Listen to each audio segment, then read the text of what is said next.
الحمدللہ الحمدللہ رب العالمین والصلاة والسلام علیک یا صفوۃ الانبیاء والمرسلین اما بعد فاعوذ باللہ من الشیطان الرجیم بسم اللہ الرحمن الرحیم وما ارسلناک الا رحمۃ للعالمین وقد صدقت انت یا سیدی یا سیدی یا سیدی یا مکی یا مدنی یا عربی یا قرشی یا ہاشمی ویا سیدنا یا سیدنا یا حبیبنا یا طبیبنا یا حبیب المصطفیٰ المجتبیٰ صلی اللہ علیہ وسلم۔ دلوں سے غم مٹاتا ہے محمد نام ایسا ہے، نگر اجڑے بساتا ہے محمد نام ایسا ہے۔ کوئی یعقوب سے پوچھے کہ یوسف مل گئے کیسے، یہ بچھڑوں کو ملاتا ہے محمد نام ایسا ہے۔ اور محبت کے کمل کھلتے ہیں ان کو یاد کرنے سے، بڑی خوشبو یہ دیتا ہے محمد نام ایسا ہے۔ مدد حاصل ہے مجھ کو آج بھی شاہ مدینہ سے، میری بگڑی بناتا ہے محمد نام ایسا ہے۔ یہ میری خوش قسمتی کہ میں تیرا امتی، یہ میری خوش قسمتی ہے کہ میں حضور کا امتی ہوں۔ ہر وقت، ہر لمحہ، ہر ساعت ہمیں رب کا شکر ادا کرنا چاہیے کہ اس نے ہمیں حضور کی امت میں پیدا فرمایا۔ ہمیں یہ دیکھنا چاہیے کہ کونین کی واری صلی اللہ علیہ وآلہ وسلم نے کس طرح محبت، امن و آستی کا پیغام پورے عالم میں پھیلایا۔ میرے آقا صلی اللہ علیہ وآلہ وسلم نے پورے عالم میں امن و آستی کا پیغام پھیلایا۔ میرے بھائی، ہمیں حضور کی تعلیمات کو دیکھنا چاہیے، حضور کی تعلیمات کو سیکھنا چاہیے کہ حضور نے کس طرح پورے عالم میں اسلام کا پیغام پھیلایا۔ حضرت اسید بن عزیر رضی اللہ تعالیٰ عنہ ایک صحابی رسول ہیں جو آقا کریم علیہ السلام سے مذاق کر لیا کرتے تھے اور حضور ان سے مذاق کر لیا کرتے تھے۔ یہ آقا کریم علیہ السلام کے پاس کھڑے ہو کر ایسی گفتگو کرتے کہ لوگ خوش ہو جاتے، اور میرے آقا صلی اللہ علیہ وآلہ وسلم کی طبیعت کے اندر سختی نہیں تھی۔ اللہ ارشاد فرماتا ہے لو کنت فظا غلیظ القلب لانفضوا من حولک، محبوب اگر تو ترش مزاج ہوتا، اگر تیری ماتھے پہ شکنیں آتی تو اتنے لوگ تمہارے گرد جمع نہ ہوتے۔ یہ جو آج بکل مار کر بیٹھے رہتے ہیں نا، کسی سے ہنس کر بات بھی نہیں کرتے ہیں، یہ ان کا اپنا دین ہے۔ رسول اللہ صلی اللہ علیہ وسلم سے پڑھ کر تبسم کرنے والا کوئی تھا ہی نہیں۔ میرے آقا صلی اللہ علیہ وآلہ وسلم متبسم رہتے تھے، لوگوں سے مسکرا کر ملتے تھے، جب لوگوں سے ملتے تو مسکراتے تھے، اور جب اکیلے رہتے تو متفکر رہتے، جب لوگوں سے ملتے تو متبسم رہتے۔ تو حضور صحابہ سے مذاق کر لیا کرتے تھے اور صحابہ حضور سے مذاق کر لیا کرتے تھے۔ ایک صحابی کا نام ظاہر بتلایا جاتا ہے جو ایک دیہات کے رہنے والے تھے، اور حضور فرمایا کرتے تھے کہ یہ میرا دیہات ہے اور میں اس کا شہر ہوں۔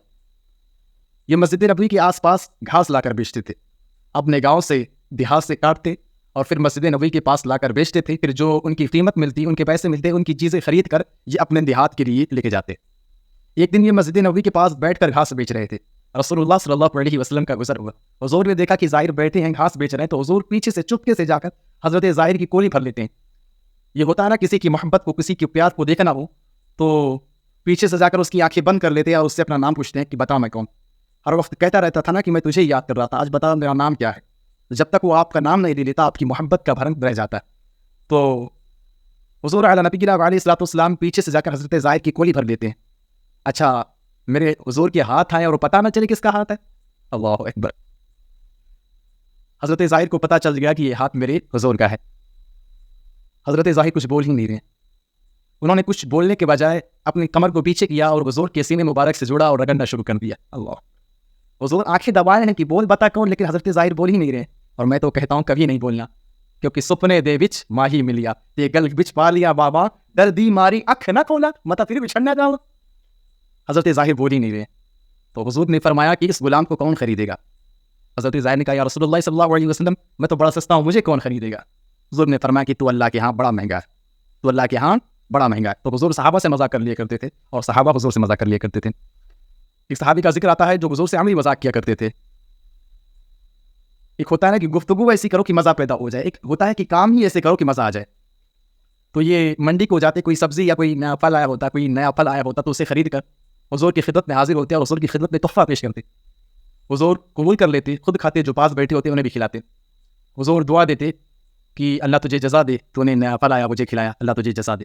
جب 4-5 دن کے بعد یہ منڈی کو جاتے تو جس سے پھل لیے رہتے، لیے تو ادھار رہتے، تو وہ پیسے مانگتا، ان کی قیمت مانگتا، تو وہ کہتے آپ تجھے حضور کے پاس لے چلوں، یہ پھل میں تو حضور کے لیے گیا تھا نا۔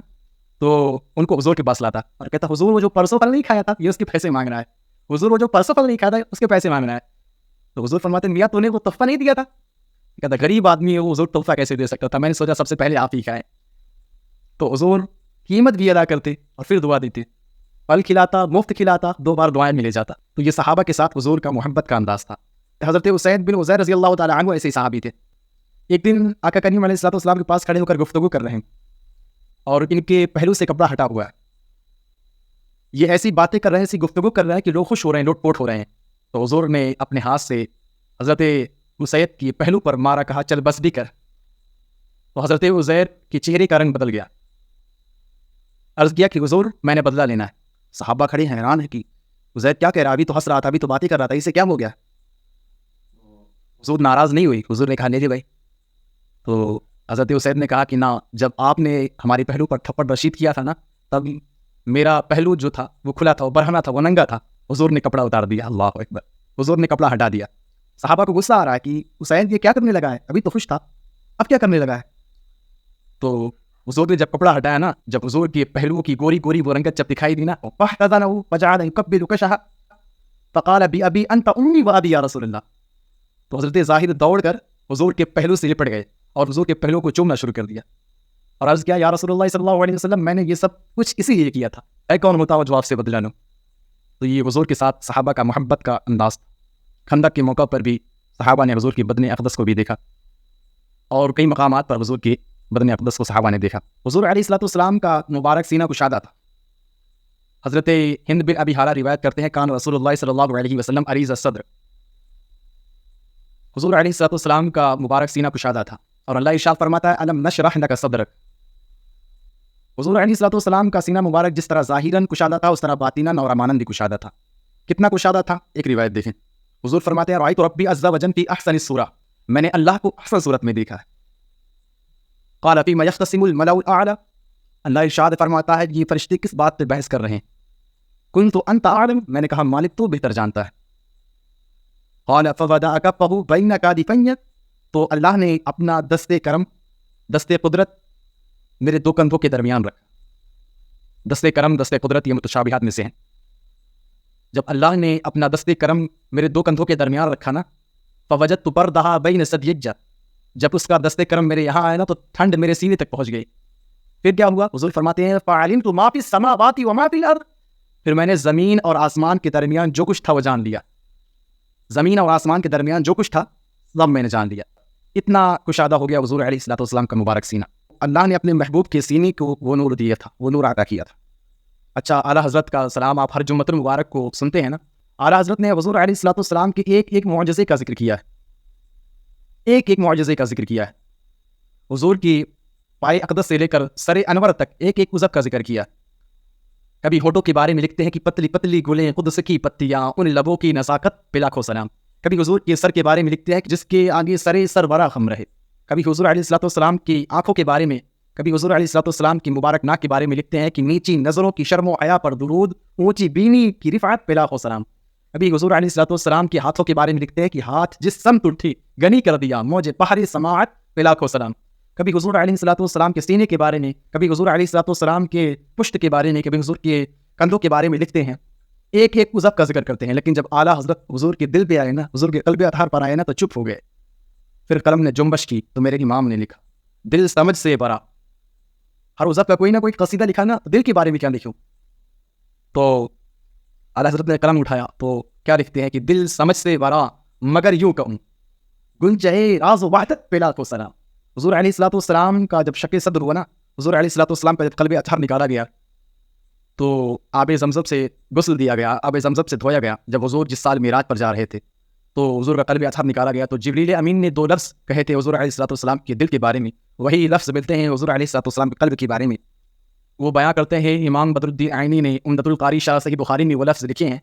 جبریل امین فرماتے ہیں واہ واہ قلب وکیع فیہ وزنان سمیعتان وعینان بصیرتان. واہ واہ کیسا سینہ ہے جس میں 2 آنکھیں ہیں جو دیکھتی ہیں اور 2 کان ہیں جو سنتے ہیں. اس لیے حضور فرمایا کرتے تھے اے صحابہ اپنی سطح درست رکھا کرو, مت سمجھا کرو کہ میں صرف آگے دیکھتا ہوں. میں جس طرح آگے دیکھتا ہوں اس طرح پیچھے بھی دیکھتا ہوں. میں تمہاری رکوع بھی دیکھتا ہوں اور تمہارے دل میں پیدا ہونے والے خشوع کو بھی دیکھتا ہوں. اللہ اکبر. اور اقبال کہتا ہے چشم تو پی نیندے ما فی صدور, اے فروغت صبح آثار ظہور, چشم تو پی نیندے ما فی صدور. حضور صلی اللہ علیہ وآلہ وسلم کی نظر سینے کے چھپے ہوئے راز کو بھی دیکھتی ہے. اور حضرت عائشہ سے روایت ہے کہ حضور فرماتے ہیں کہ تنام عینایا ولا ینام قلبی, میں سوتا ہوں لیکن میرا دل نہیں سوتا. اس لیے ہماری نیند وضو توڑ دیتی ہے لیکن نبی کی نیند وضو نہیں توڑتی ہے, کیونکہ دل تو جاگ رہا ہوتا ہے میرے آقا صلی اللہ علیہ وسلم کا. حضور علیہ الصلوۃ والسلام کے بازو عظیم تھے. حضرت ابو ہریرہ سے روایت ہے کان رسول اللہ صلی اللہ علیہ وسلم عظیم الساعدین, حضور علیہ الصلوۃ والسلام کی مبارک بازو عظیم تھے. اعلیٰ حضرت لکھتے ہیں کہ جس کو بار دو عالم کی پرواہ نہیں، ایسی بازو کی قوت بلا کو سلا. حضور علیہ الصلوۃ والسلام نے کافروں پر پتھر پھینکے نا، شاہت الوجوہ اللہم اریب قلوبہم وزلزل اقدامہم، تو اللہ نے کیا ارشاد فرمایا؟ وما رمیت اذ رمیت ولکن اللہ رمی. محبوب یہ جو تو نے پتھر پھینکے نا، یہ تو نے نہیں پھینکے. محبوب جو تو نے یہ پتھر پھینکے، یہ تو نے نہیں پھینکے، یہ پتھر میں نے پھینکے. آج اللہ اور اس کے رسول میں لوگ جدائی ڈال رہے ہیں، لیکن اللہ ارشاد فرماتے ہیں محبوب جو تو نے یہ پتھر پھینکے نا، تو نے نہیں پھینکے، یہ میں نے پھینکے. پتھر تو حضور نے پھینکی نا. ہمارے مرشد فرمایا کرتے تھے کہ لوگوں کو دین سمجھنے میں غلطی لگ گئی ہے. ہم یہ نہیں کہتے کہ اللہ اور اس کے رسول کی ذات ایک ہے. ذات ایک نہیں ہے. اگر یہ کہیں گے تو کافر ہو جائیں گے. ذات ایک نہیں ہے لیکن بات ایک ہے. اللہ اور اس کے رسول کی ذات ایک نہیں ہے، ذاتیں دو ہیں لیکن بات ایک ہے. حضور علیہ الصلوۃ والسلام نے پتھر پھینکے. اللہ ارشاد فرماتا ہے وما رمیت اذ رمیت ولکن اللہ رمی. محبوب یہ جو تو نے پتھر پھینکے نا، یہ تو نے نہیں پھینکے، یہ میں نے پھینکے. ان پر ایک حدیث سناؤں. میرے آقا صلی اللہ علیہ وآلہ وسلم نماز پڑھا رہے تھے. حضرت عبداللہ بن عباس سے روایت ہے، بخاری شریف میں حدیث ہے. حضرت عبداللہ بن عباس روایت کرتے ہیں کہ حضور علیہ الصلوۃ والسلام نماز پڑھائے. نماز پڑھاتے پڑھاتے حضور نے ہاتھ آگے کیا اور پھر پیچھے کر لیا. پھر جب نماز مکمل ہوئی حضور نے سلام پھیرا تو صحابہ نے پوچھا کہ یا رسول اللہ صلی اللہ علیہ وسلم آپ نے ہاتھ آگے کیا تھا، کیونکہ صحابہ سمجھتے تھے کہ حضور کی اداؤں کا نام دین ہے. تو آج یہ نئی ادا سامنے آئی ہے تو یہ بھی دین ہوگا. تو صحابہ نے کہا یا رسول اللہ ہم بھی ہاتھ بڑھایا کریں آگے، کیا یہ نماز کا حصہ ہے؟ تو حضور نے فرمایا نہیں، بات یہ تھی کہ جب میں نماز پڑھ رہا تھا اس وقت جنت میں کھجوروں کا ایک خوشہ لٹک رہا تھا، میں نے اسے توڑنے کے لیے ہاتھ بڑھایا تھا. ہے جنت میں کھجوروں کا ایک خوشہ لٹک رہا تھا، میں نے اسے توڑنے کے لیے ہاتھ بڑھایا تھا، پھر میں نے نہیں توڑا، پھر میں اسے توڑنے لگا، پھر میں نے نہیں توڑا. اگر میں اسے توڑ لیتا تم دنیا کے ختم ہونے تک کھاتے رہتے لیکن ختم نہ ہوتا. دنیا کے ختم ہونے تک کھاتے رہتے لیکن ختم نہیں ہوتا. اب دیکھیں جنت کہاں ہے؟ 7 آسمانوں کے اوپر. اگر عربی تازی گھوڑا ہو اور ایک رفتار میں سفر کرے تو 500 سال سفر کرتا رہے تو ایک آسمان کے برابر پہنچے گا. اسی طرح پھر دوسرے آسمان، تیسرے آسمان. اچھا میں اور آپ اپنا ہاتھ اوپر کریں تو 2 فٹ یا 3 فٹ اونچے جاتا ہے، اور اگر درمیان میں چھت نہ ہو تو دوسرے تیسرے آسمان کے ستارے بھی دیکھ سکتے ہیں. ہمارے اور آپ کے ہاتھ اگر ہم اوپر اٹھائیں تو 2-3 فٹ جاتا ہے، اور اگر درمیان میں چھت نہ ہو تو تیسرے آسمان کے تیسرے آسمان کے ستارے بھی دیکھ سکتی ہیں. ہمارے ہاتھ اٹھائیں تو 2 فٹ 3 فٹ جاتا ہے، اور نظریں دوسرے تیسرے آسمان کی ستاروں کو بھی دیکھتی ہیں. تو پھر میرے بھائی جو جن کا ہاتھ جنت تک جاتا ہو، نگاہیں کہاں تک جاتی ہوں گی؟ اور ہم یہاں کھڑے ہو کر دیکھیں تو دوسرے تیسرے آسمان کے ستارے دیکھ سکتے ہیں، اور محبوب جب عرش پر کھڑے ہوں گے تو نگاہیں کہاں تک گئی ہوں گی؟